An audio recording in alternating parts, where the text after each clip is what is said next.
by the grace of God, I'm balancing this here. If a little bit of wind comes, this may not work. And it's been a minute since I've been able to be out here and record something, so I couldn't resist the clarity. I had a download this morning and I want to share it briefly. And it's really going to be just preparing you some scattered thoughts. And I promise you, there's a point to it. And if you are a woman over 40, over 50, I really believe this is going to serve you because I am you. Bear with me. I like to take risks. All right. I have been posting here on YouTube since February 2nd, but right now I'm on like a 34-day streak and my intention is to do 200 videos. Let me look at you. And I have been doing all the things. I have no shortage of content inside of me. I have a lot of life experience, professional experience. I've had a journey of entrepreneurship over the last couple of years that has been my greatest teacher. Sorry. I had to try it at least.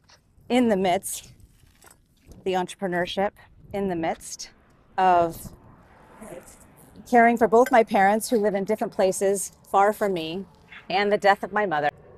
I apologize for that rough cut. I'm just going to piece these together because my intention, actually, one of them is to edit less. I don't do a lot of editing. And I have found that I say a lot of you knows and likes. And when I listen to it, it can be really annoying. I am working on that in the opportunity of completing sentences in a different way. It's funny because the word and became an extra piece of my vocabulary, trying to get away from and now it feels like just another It's also a way of having a thought be not so harsh and to offer a collaborative conversation. So what I wanted to share, because I'm not quite sure how long this is going to go, is let me bring the mic closer in case it's windy. What I wanted to share is that I have been on this journey of building a YouTube channel, and I am determined, like many of you, and I know that it's possible. I've also been on a journey of building and expressing for 2.5 years, close to 3 years actually, and have gone through all the layers of all of it. The gunk that comes up, the fear, the doubt, the overanalyzing, the overthinking, you name it, been there, done that. And I can't tell you that it's all stopped. Parts of it still is here in different forms, and some of it's relaxed. And at the same time, I'm seeing my videos not getting the traction that they were not that long ago, where I thought I was making some gains. I also recognize that I've been at times, and every week for sure, stuck in the let me figure it out energy, which makes total sense if you're building something, if you're putting all this energy into it, yes. And women over 40, Gen X women especially, we have decades of doing it all, of figuring it out, of being the everything, the ultra responsible, the one that delivers. And I know that we're all pretty much tired of that and want to hang that hat up. Excuse me. But you can't turn that off, right? It's just part of kind of our operating system. And it also has served us in so many ways. This morning, when I was doing my meditation, I was actually listening to Neville Goddard, or some version of him. I don't know if it's actually his voice. I believe it probably sounds like him, but it was a whole meditation. And I'm near an airport, so I hope you can hear me clearly, but I'll pause for a minute just in case. So the Neville Goddard audio, it was really about it was all expansive thoughts. It's like not allowing the negativity, not allowing the contracted mind. I don't even know. It was a kind of like a morning meditation. And I could barely get through. After like 4 minutes, I was just getting downloads and downloads. So one of the things I've learned to do is to pause no matter what and honor that inspiration that's coming through. And this is what I wanted to share today. And that is that in the figuring it out and in very much wanting to build my presence here to be of service and that to marry up with what I believe are my gifts, my entelechy, my purpose that has been growing since I was in high school. is as really as a thought leader, as a cultural thinker, as somebody who's bringing perspectives that in many ways are actually not being shared and are brave for women and brave for women over 40 and 50. And I've still struggled to do that because I'm still part of this world that we all are. I'm just pausing because of the plane again. As I was saying, in bringing forward my perspective, it's been an unfolding. I've actually taken a lot more risks this year. I've been way bolder on LinkedIn, which was probably the place I had the most anxiety and fear and hesitation for many, many reasons I won't dig into right now. And the awareness I had this morning was just the opportunity to share more about my journey as a woman who is 54, as a single woman without children. I did not get to have children. I have a video about that, and that definitely impacted all of my 40s. But as a woman who's actually quite happy or fulfilled, I should say, and content. I'm not happy all the time, but I'm content. I'm at peace in so many ways with things that I felt like I would never be at peace with. I have been grieving the loss of my mom, and that unfolds in ways that you can't really know, I think, until you go through it. That person, that most significant person in your life, may not always be our moms, but for me, and the mother-daughter relationship is pretty significant. And there's others. What I'm trying to get out is that I haven't spoken to that stuff specifically as intentionally. And I realize that I want to bring that more forward because that's what I'm spending a lot of my time on. And I do believe it will be of service to those who catch me, to whoever the algorithm sends me to, which I hope that's how you got me. And that my transparency, I'm not ready to like open up my bank statements, and I am willing to answer questions, and I'm sure I'll get closer to that. I am willing to be really open about the trials and tribulations and the learnings and the sweet spots and the gratitude that I have for this journey I've been on for almost 3 years that I never could have predicted, nor could someone like me who grew up with a single mom, who grew up with scarcity. And I mean, I've basically had to push and struggle my way through a lot, mostly because of what I saw and how I interpreted it all, and because I'm a mixed race Mexican American woman that was always around kids that were white and wealthy. And that's also what I was obviously drawn to, probably because I wanted that for myself. And I had a lot of misunderstandings and disconnects from my own culture and heritage for other reasons, obvious and non-obvious, that I'll share at some point. But it made my youth, not so youthful. And it made my, even college, I did not have fun in college. If I have any regret in life, it's that I could have had more carefree fun in college. I did not. I was struggling every 10 weeks to go through financial aid to make sure I was able to stay in.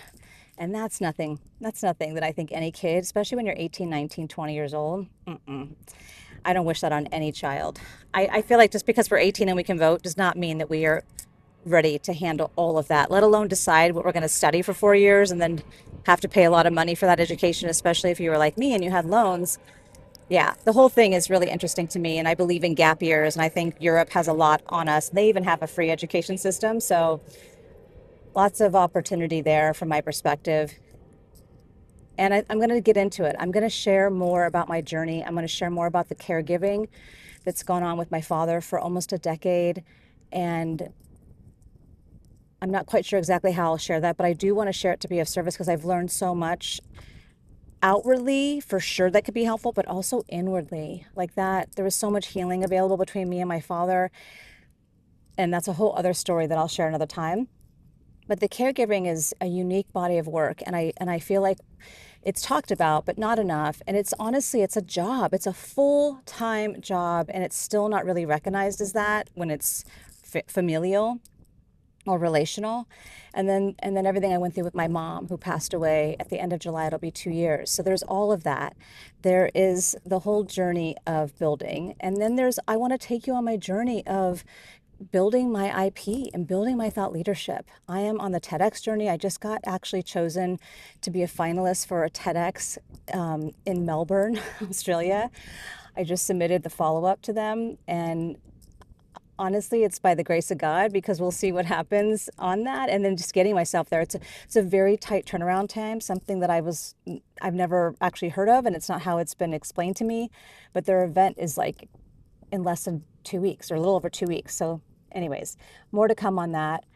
And there was something else that came through, but I'll just let it go for now because I don't want to make this too long. But I want to share, you know, my professional journey, my personal journey, and useful ways, in ways that, my money journey, my debt journey. I am primarily financially solvent. I've definitely stepped into that in a different way on this journey and not making consistent income.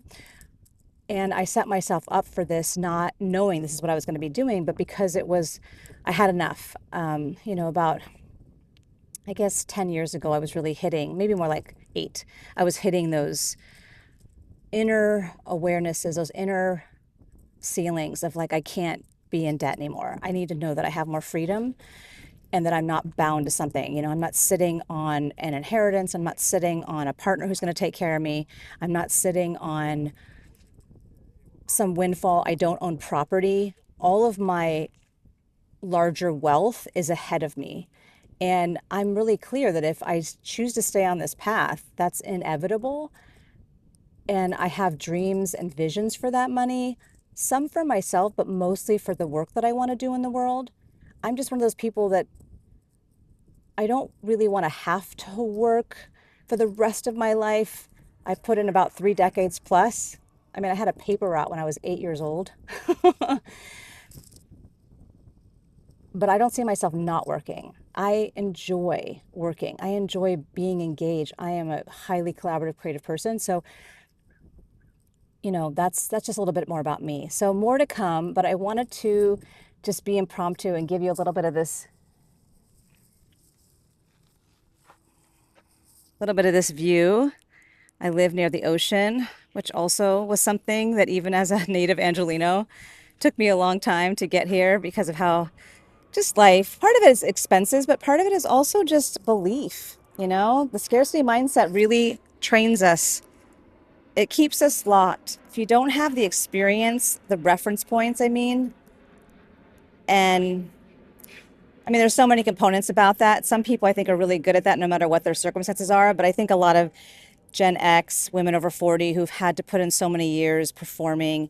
And if you're just driven, it's really the things I think that live in opposition is like the idea that if you work hard, you'll get there, like that grind, and that the goal being reached by, good hard work. And then the idea that actually it's about learning how to receive. It's learning how to be open. It's learning how to allow and flow and recognize that. And if you haven't had that experience of things coming to you without as much effort, which I have, not as much as I would like, but I know that's my work.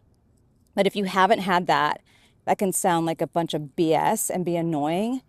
And then there's people on the other side of the spectrum that have been able to manifest so much because they're walking around lighter. Anyways, more there. I won't get into that and unpack it. I'm a verbose speaker. I can get distracted. It's always my intention to be authentic, to provide value. I'm not here just to hear myself talk. I have a lot to say, and ultimately, I just want to connect and be of service and create community.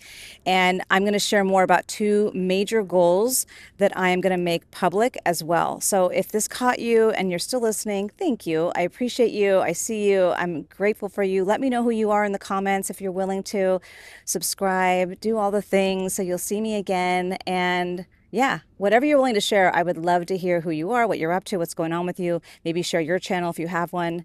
And my name is Jennifer, and I am here every day to remind you that your truth is your power. So trust yourself and watch your life transform. I'll see you tomorrow.